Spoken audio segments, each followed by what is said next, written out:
জুলাই গণঅভ্যুত্থানের এত রক্তক্ষয়, এত আত্মত্যাগের পরে আমরা নতুন করে আর কোনো গোষ্ঠীর কোনো প্রকার ফ্যাসিবাদী এই দেশে চাই না।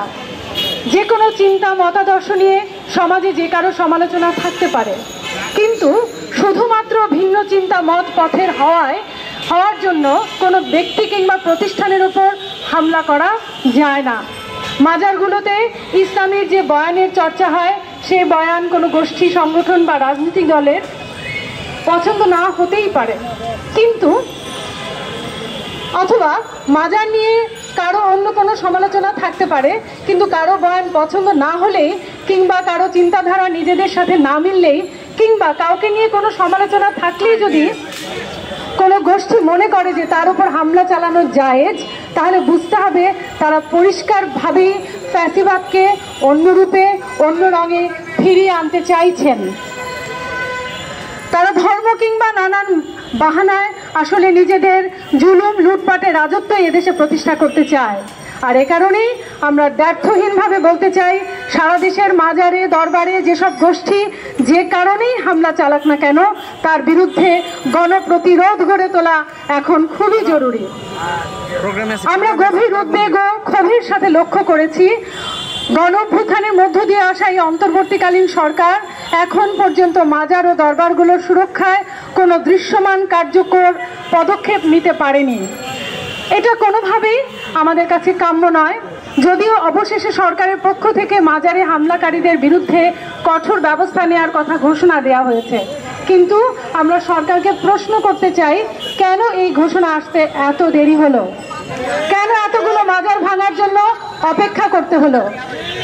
যেখানে আমরা দেখতে পেলাম আগাম ঘোষণা দিয়ে বুলডোজার দিয়ে মাজারে হামলা চালানো হচ্ছে, মাজারের কবর থেকে দেহাবশেষ তুলে নিয়ে যাচ্ছে, আগুন দিচ্ছে, আগতদেরকে পেটাচ্ছে, হতাহত করছে, সেই সময় সরকারের দিক থেকে আপাত নীরবতা কেন ছিল?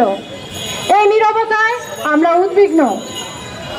আমরা অবিলম্বে মাজারে হামলার বিরুদ্ধে সরকারের কঠোর হওয়ার ঘোষণার দৃশ্যমান বাস্তবায়ন চাই।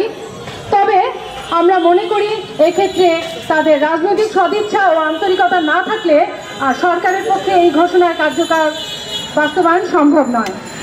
আমরা এটাও মনে করি যে মাজারগুলোতে হামলা চালানো গোষ্ঠীগুলো এবং নানান সুযোগ সন্ধানী গোষ্ঠী বা ব্যক্তিরা যেভাবে সমাজে ধর্মের নামে, মব জাস্টিসের নামে বিভাজন তৈরি করার অপচেষ্টা চালাচ্ছে, সেই অপচেষ্টা অনতিবিলম্বে বন্ধ না করতে পারলে পূর্বের বিচারহীনতার সংস্কৃতি, ভুয়া বিচারের সংস্কৃতি থেকে বের হয়ে আসতে না পারলে সেটি এই সরকারের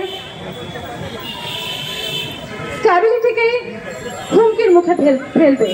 এই সব প্রবণতা এখনই আইনিভাবে বন্ধ করা না গেলে সেটি সমাজের বিভিন্ন বর্গের মধ্যে গণতন্ত্রের প্রশ্নে ঐক্যমতের সম্ভাবনাকেই ধ্বংস করবে। ফলত আমরা এই গণপ্রতিরোধ যাত্রার পক্ষ থেকে সরকারের কাছে দাবি করছি, 1 নম্বর, মাজার ও দরবারগুলোর ওপর চালানো প্রতিটি হামলায় যারা জড়িত তাদেরকে অনতিবিলম্বে খুঁজে বের করে কঠোর বিচারের আওতায় আনতে হবে।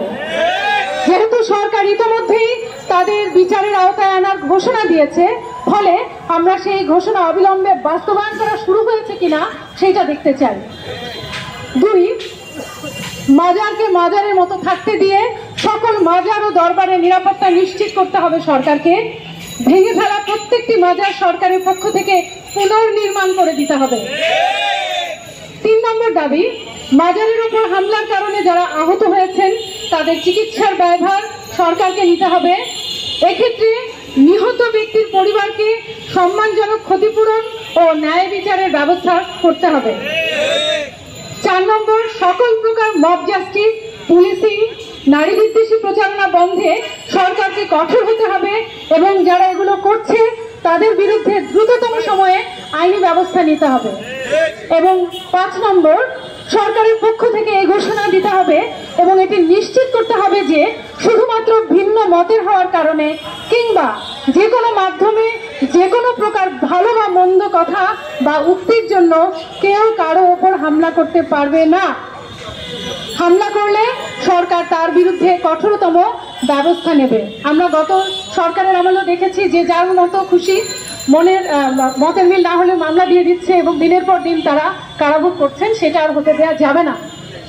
সেই সাথে আমরা সারা দেশের গণঅভ্যুত্থানকারী শিক্ষার্থী জনতাকে আহ্বান জানাই, এলাকায় এলাকায় ধর্মের নামে, জাতপাতের নামে, মোরাল পুলিশিং এর নামে কিংবা মব জাস্টিসের নামে যত রকমের তৎপরতা চলছে সেগুলোর বিরুদ্ধে নিজ নিজ এলাকায় ফ্যাসিবাদ বিরোধী সকলকে সাথে নিয়ে গণপ্রতিরোধ গড়ে তুলতে হবে।